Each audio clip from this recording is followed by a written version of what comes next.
Sir delivery వచ్చింది. ఒక్క నిమిషం ఇక్కడే ఉండు. సరే నువ్వు వెళ్ళు. సార్ ఏమైంది, వెయిట్ చేయమన్నారు. డెలివరీ లేట్ అయిందిగా, దారిలో ఏమైనా తినేసి వచ్చావని చెక్ చేసుకున్నా. సార్ డెలివరీ లేట్ అయింది ట్రాఫిక్ వల్ల. అయినా మీరు ఆర్డర్ చేసుకున్న ఫుడ్ నేనెందుకు తింటాను? ఏమో ఎవడికి తెలుసు తినలేదని. అయినా మీకు ఇది అలవాటేగా పార్సిల్ ఓపెన్ చేసుకుని తినడం. సార్ నేను అలాంటి కాదు. అయినా ఎవరో చేసిన తప్పుకి నన్ను ఎందుకు అంటారు? నాతో ఆర్గ్యుమెంట్ చేయకు, ఇక్కడి నుంచి వెళ్ళిపో.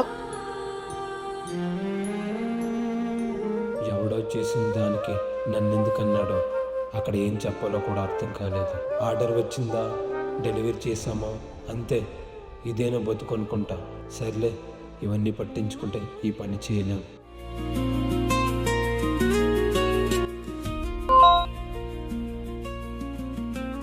ఎవరు? నా పార్సెల్ కోసం వచ్చావు కదా. నా నెంబర్ మీకెలా వచ్చింది? కుమార్ని అడిగా. ఎందుకు? మొక్క బతికితే చెప్పాలి కదా. మొక్క సంగతి తర్వాత, ముందు డెలివరీ తీసుకురా.